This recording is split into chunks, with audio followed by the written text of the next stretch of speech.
اعوذ باللہ من الشیطان اللعین الرجیم بسم اللہ الرحمن الرحیم فرجعوا الی انفسہم فقالوا انکم انتم الظالمون اللہم صل علی محمد وآل محمد وعجل فرجہم۔ السلام علیکم ورحمۃ اللہ وبرکاتہ۔ اللہ تبارک و تعالیٰ کا شکر ہے کہ میں نے سورہ انبیاء جو قرآن مجید کا 21 نمبر کا سورہ ہے اس کی آیت نمبر 64 کی تلاوت کا شرف حاصل کیا، جس کا ترجمہ یہ ہے، یہ سن کر وہ اپنے ضمیر کی طرف پلٹے اور کہنے لگے حقیقتاً تم خود ہی ظالم ہو۔ اس طرز استدلال سے ان کے ضمیر اور عقل کو ایک جھٹکا لگا۔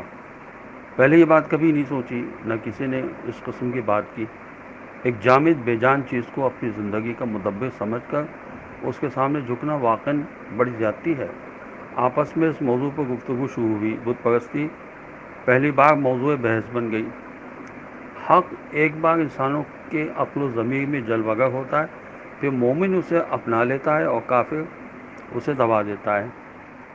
یہی وجہ ہے کہ عدل نہ کرنے والے حکمرانوں کی سزا بتائی گئی ہے۔ رسول اکرم صلی اللہ علیہ وسلم کا ارشاد ہے کہ سب سے پہلے جو شخص جہنم میں جائے گا وہ ایسا حکمران ہوگا جو غلبے کے باوجود عدل و انصاف نہیں کرتا تھا، وہ مالدار ہوگا جو مال کا حق ادا نہیں کرتا، اور وہ فقیر ہوگا جو فخر کرتا ہو۔ جہنم میں سب سے پہلے داخل ہونے والا وہ حاکم ہوگا جو عدل و انصاف سے کام نہ لے۔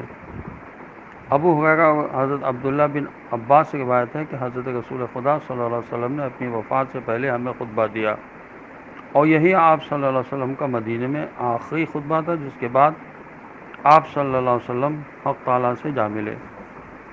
حضرت علی صاحب نے کھڑے ہو کر عرض کیا، یا رسول اللہ صلی اللہ علیہ وسلم، میرے ماں باپ آپ پر قربان جائیں، ظالم و سرکش حکمران جو اپنی رعیت کی نہ تو اصلاح کرتا ہے اور نہ ان میں امر الہی کا اجرا کرتا ہے، اس کی کیا سزا ہے؟ تو حضرت صلی اللہ علیہ وسلم نے فرمایا، جن 4 لوگوں کو بروز قیامت سخت سزا دی جائے گی، ان میں سے چوتھا وہی ہوگا جبکہ پہلا ابلیس، دوسرا فرعون، تیسرا بے گناہ انسان کا قاتل اور چوتھا ظالم حکمران۔ ضیاء الانوار کی جلد 75 میں رسول اکرم صلی اللہ علیہ وسلم کی یہ حدیث موجود ہے کہ جو شخص 10 افراد کا فرما روا بنتا ہے اور ان میں عدل و انصاف سے کام نہیں لیتا، وہ بروز قیامت ایسی حالت میں آئے گا کہ اس کے ہاتھ، پاؤں اور سر کلاڑے کے سوراخ میں ہوں گے۔ غرور کے کچھ آثار ہوتے ہیں، جیسے عمل کا فاسد ہونا۔ مولا علیہ السلام کا ارشاد ہے کہ آرزو کا غرور اور عمل کو فاسد کر دیتا ہے۔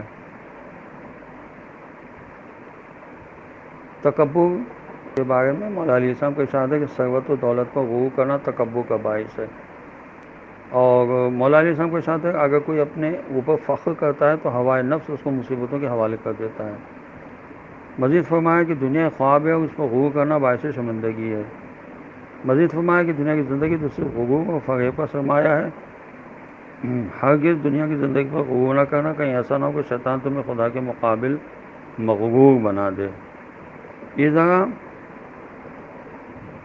سورہ مبارکہ انفطار کی آیت نمبر 6 میں ارشاد ہوا، یا ایھا الانسان ما غرک بربک الکریم، اے انسان تجھے کیا ہو گیا ہے، اپنے کریم رب کے مقابلہ کر رہا ہے۔ راغب مفردات میں لکھتے ہیں کہ غرور ہر اس چیز کو کہتے ہیں جو انسان کو مغرور بنا دے۔ عام ازمال مقام و شہوت کی جس کی تفسیر شیطان سے ہوئی ہے، وہ اس لیے کہ شیطان سب سے زیادہ دھوکہ دینے والا ہے۔ السلام علیکم ورحمۃ اللہ وبرکاتہ۔